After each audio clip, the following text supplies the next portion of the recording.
Okay, so let's get into a deeper dive of the PedalMonster unboxing. So after you unbox the PedalMonster, you will have the very complimentary thank you for purchasing the PedalMonster documentation. It is a one-page document, and it gives you some QR codes for installation video. And the installation video will be for all types of their PedalMonster versions.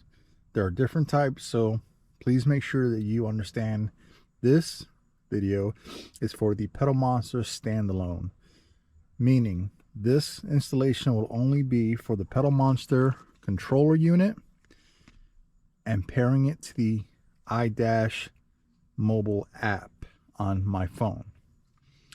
So in the box, again, you will get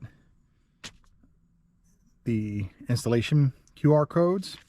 You'll also get a diagram of if you are installing the PedalMonster standalone, the PedalMonster with the iDash Data Monster or Super Gauge, or the PedalMonster with iDash and Derringer.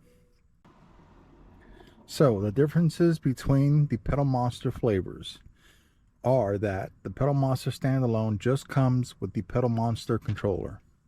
The PedalMonster with iDash, Data Monster, or Super Gauge comes with the PedalMonster controller and the iDash system that allows you to control the iDash from an installation of a controller system here. And then there is the iDash with the Derringer. I would highly recommend that you review the videos online to understand which package you would like to buy. For the purposes of this video, we're doing the standalone PedalMonster. So we're just going to focus on what we have in this box. So what we have in this box is the PedalMonster controller, US patent.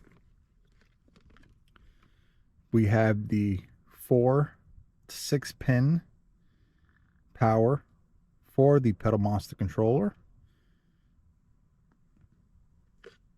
And on the other end of the PedalMonster controller is the OBD-2 port connection. In the standalone package, you'll also receive a few zip ties and another set of instructions which says remove before dealer visit. And this is where this becomes important if you are a frequent dealer visitor. So let's get into installing the Banks PedalMonster. So as I stated before, this is my 2020 Nissan Titan Pro4X.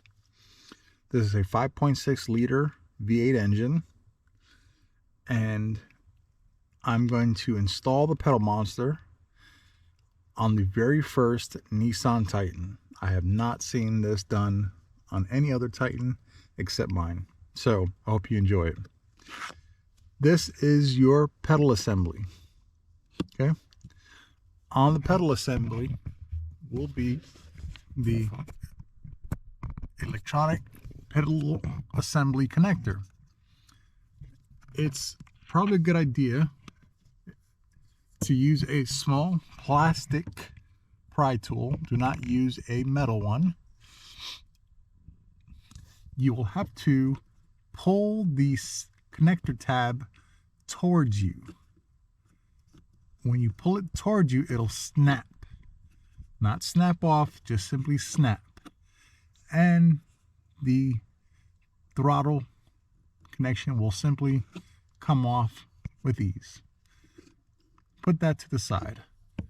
The pry tool, again, is to get a good tug on this connector that pulls towards you. Okay, let's begin the installation.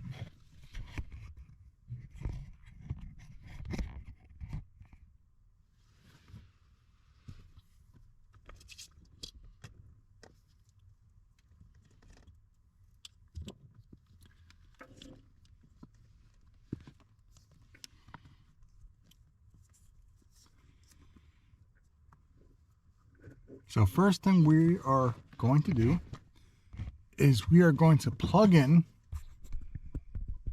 the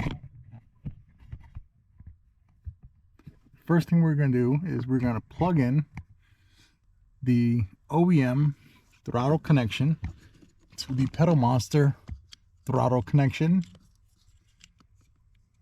Okay, you know you're doing it right because it's cornered on one end, round on the other. So don't force this in, allow it to go in. If it doesn't go in, it's because you have it orientation wrong. So I have it wrong. I'm going to, there we go. There is no audible click. You just push it in and then you press in the connection and that snaps. Next thing you want to do is make sure that you now plug in to the OEM throttle to the PedalMonster, and you will simply push in the tab, clicks in. You have now completed the PedalMonster controller and your throttle integration.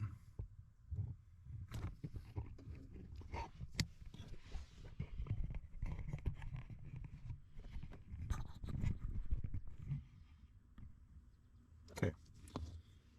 Now you are only left with the PedalMonster controller, the OBD2 port connection,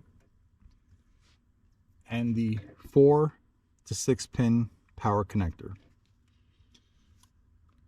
On the PedalMonster controller, there will be two 6-port bays, bay A, bay B. This is considered the female connection. So you will plug in to the 6-port using the 6-port male connector and plug it into the 6-port female connection on the PedalMonster controller. You'll hear an audible snap. Okay. Now, with that being said, you will now connect the OBD2 female. Now, with that being said, you're going to connect the OBD2 port 4-pin male connection into the 4-port female connector, like so. Make sure you have it in the right orientation. It only goes one way. You'll see the tabs and the tang line up, and you'll hear an audible click. Okay.